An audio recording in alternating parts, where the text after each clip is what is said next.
My name is Andy Higginbottom. I'm by profession a university lecturer. I'm an associate professor at Kingston University in international politics and human rights.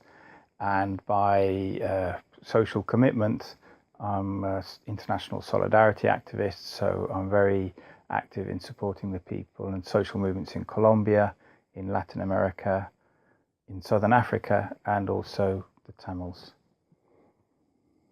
We'd like to speak to you about the conflict and particularly British complicity in the conflict, so their role.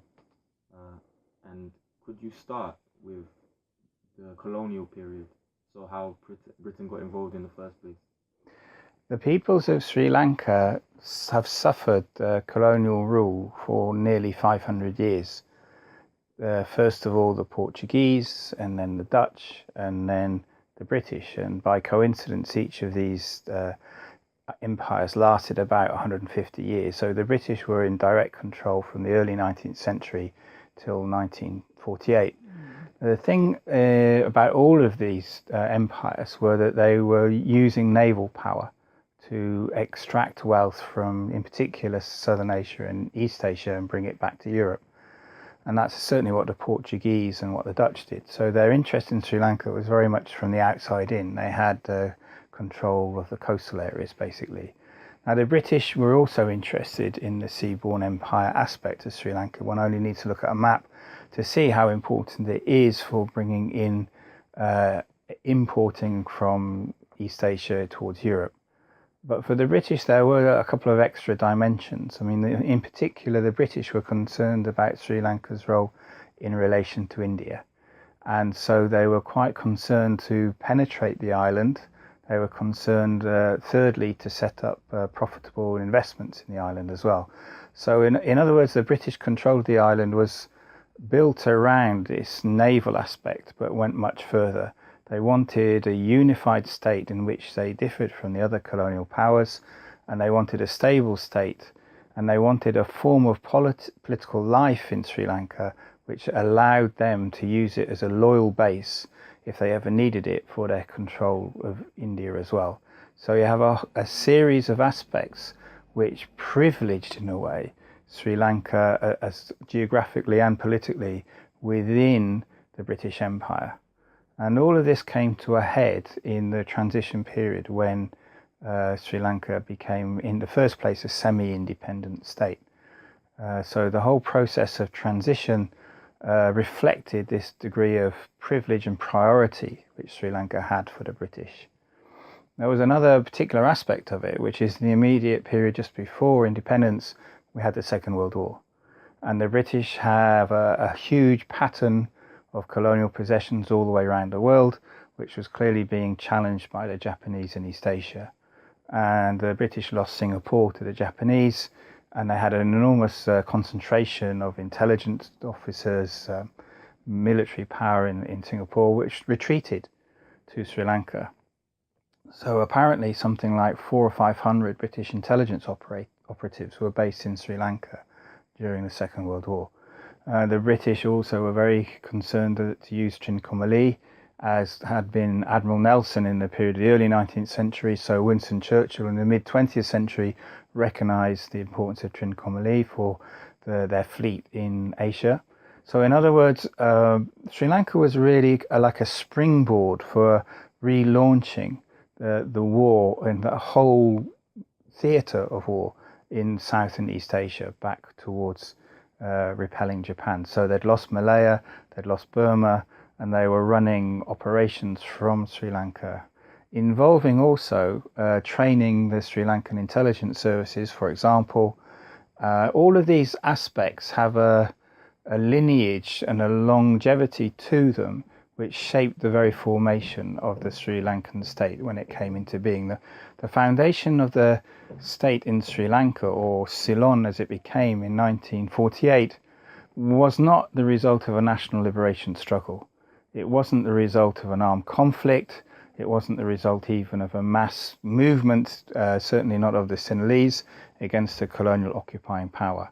It was a relatively painless handover of the formal attributes of power But the British, to be honest and directly brutal, kept much of the control in their own hands. Just continuing that, YouTube brings us many things. One of them is old Pathé movies, and you can see the clips, for example, of the independent celebrations, the official celebrations at least, and you can also see 6 years afterwards when the young Queen Elizabeth goes to visit Ceylon, and you can really see how very controlled the situation still was. In other words, the Sri Lankan politicians, Sri Lankan armed forces were still very much moulded in the way that the British had shaped them, and they still very much accepted the legitimacy of the British state. Even though nominally independent in this period, there wasn't real independence. So you have a series of sort of transitions towards independence. So when Queen Elizabeth goes to Ceylon in 1954, she's met not only by the Sri Lankan Prime Minister, but by the Governor General, and almost all of the troops you see are organised in the British fashion. So what I'm saying is that there is a strong continuity into the 1950s and onwards of this now neo-colonial state. The other aspect, of course, is the economic one. So one of the things that the British did was to introduce the tea plantations in the centre of the country. And if you look at the companies making money from those plantations, it was economic imperialism. So you have companies like Brook Bond and PG Tips and so on, who were paying the Tamil workers in the centre of the island very low wages in order to bring cheap tea back to consumers here in Britain. So as well as the political and strategic, there's quite a strong economic continuity into the 1950s and 60s. The British from the 1930s were very concerned about the Tamils because the Tamils had connections with the Congress movement in India, and in fact they were the one element within Sri Lanka which was the most pro-independence. They were inspired by nationalism in India to develop their own nationalism, which of course is a progressive thing. And the British were quite concerned that this pole of progressive opinion was not the force which inherited political control when they let go of the island. So they were very careful to groom a group of politicians through such structures as their higher education system and so on, to who would be acceptable receivers of power when power was handed over. So again, this is one of the aspects of neo-colonial transition. One is to groom a loyal elite, another is to have continuity in the armed forces, another is to make sure that the exploitation of economic resources is still going ahead. So all of these things tended to work against the Tamils. And when there were a renewal of attacks on Tamils in the new state in the 1950s, this is supposed to be a democratic state. Now, the British had some kind of duty of care here. They still did have a Governor General, and they weren't shy to intervene in other countries in this period. For example, the British intervened very drastically with the CIA in Guyana in 1953. The British intervened again with the CIA in Iran in the same year, or 1954. And the British were quite prepared to use their military power to adjust matters to avoid left-wing governments, to avoid strong nationalist governments. They never intervened in this way in Sri Lanka because they actually found the Sinhalese state was doing more or less what they wanted anyway. And so this puts the Tamils historically in a very difficult position because they're not, in the end, not only facing the power, the local power of the Sinhalese state, but also the power that stands behind that power, which is an imperial power of Britain. And so when the Tamil national movement begins to gather strength, and in particular after the horrible pogrom in 1983, where the armed groups which were already present in the Tamils in the north, especially in Jaffna and in the east, really the nationalist program of an independent homeland of Tamil Eelam becomes a question for the masses. There was a radical left wing in Sri Lanka. There was a radical left in the Tamil communities in the mid-1970s, as in all over the world in this time. It was a radical moment worldwide. But in terms of, if you like, a decisive turn towards a mass support for a liberation struggle, this is a result of the pogroms in 1983. And so what, in other words, you find is the promise of a liberal democracy, which the British, is the ideology which the British passed on to Sri Lanka, is really put into doubt. Because where are Tamil rights in the so-called liberal democracy of now an independent Sri Lanka? So from 1972, we have there's another sort of shift. There's still British influence behind the scenes, and there's still a dependency of the Sinhalese ruling class. Whenever it's under pressure, it turns to the British for support. And so as the nationalist movement of the Tamils gathers strength, and in particular now in the 1980s, when you have basically an all-out war beginning to take place from the liberation tigers of Tamil Eelam emerging as the main force of national liberation, then the Sinhalese state decisively gets support from the British. And this is both official and unofficial.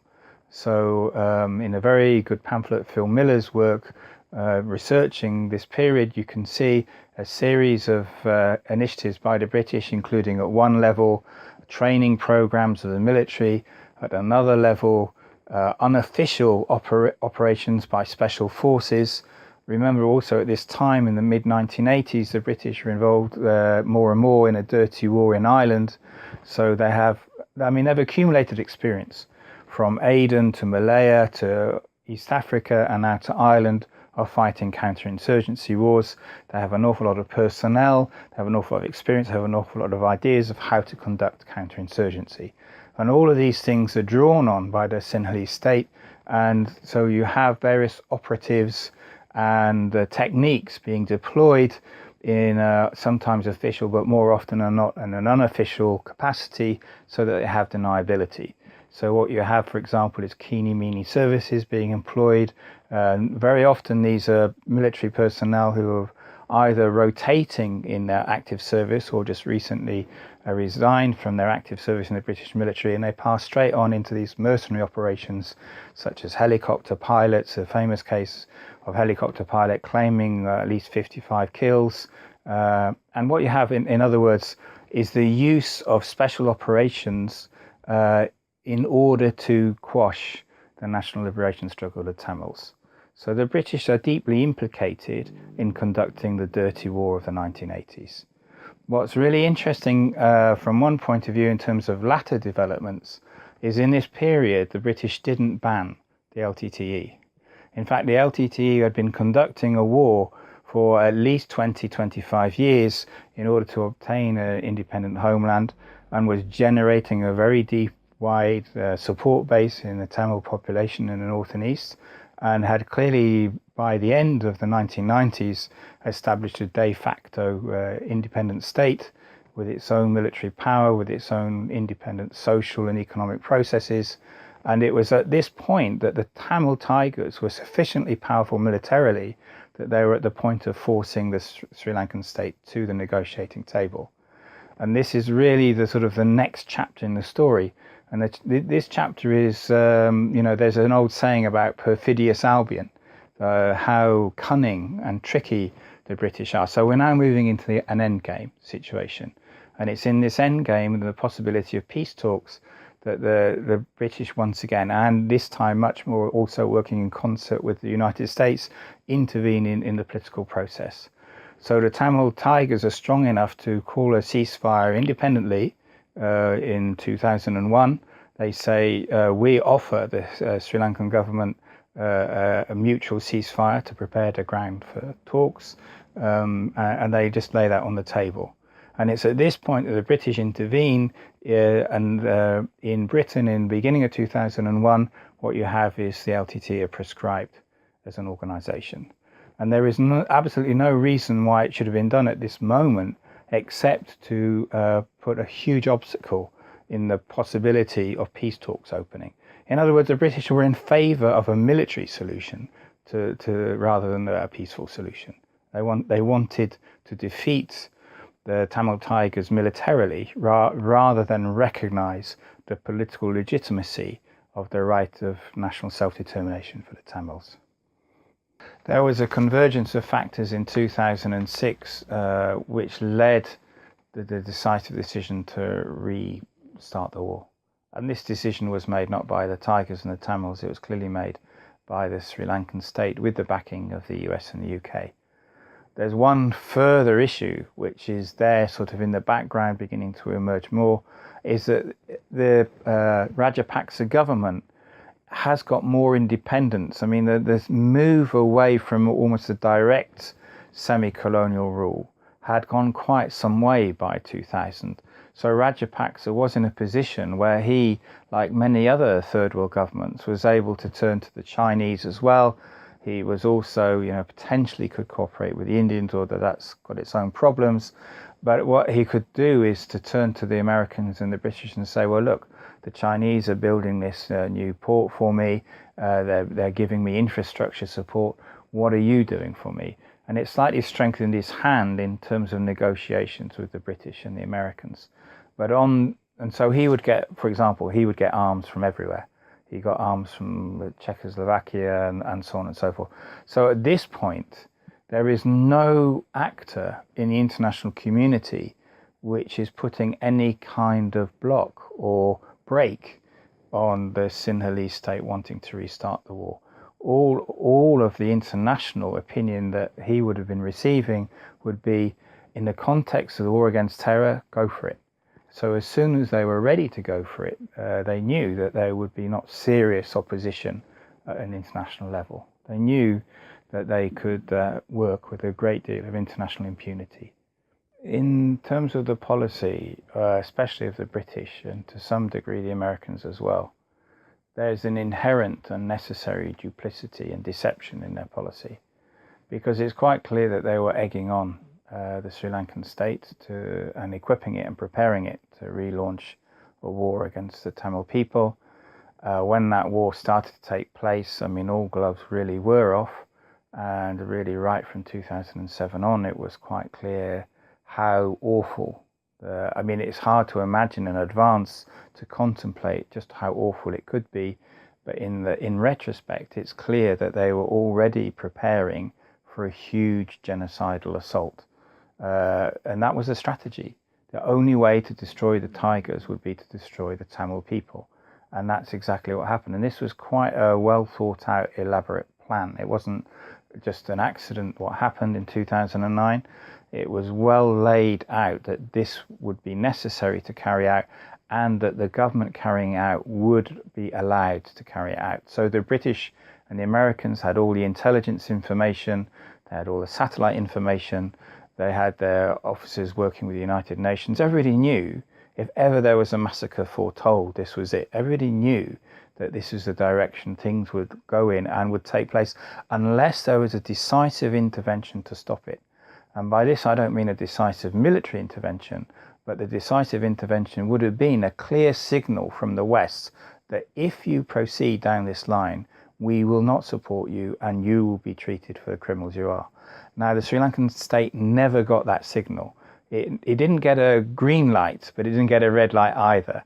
And this is where the duplicity comes in. Because if you're conducting a war, you need dogs of war.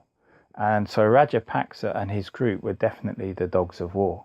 But as soon as the war's over, then you need a mopping up operation and a certain degree of consolidation. And it's clear in the case of the Americans and the British, but probably also the British, they clearly preferred Sirisena as a new leader of Sri Lanka, because they projected him as a reformer, they projected him as being more accountable to the international community, a slight indication of big tent politics and so on. So this is, again, there's a very strong parallel with other conflicts, such as in Colombia, you have Uribe, who doesn't mind being courting fascistic ideas and ideology, because that's what you have to do to get rid of the enemy. Of course, everybody who's not with me is against me, and if you're against me, you're an enemy and I can kill you. And this mindset was also Rajapaksa's mindset.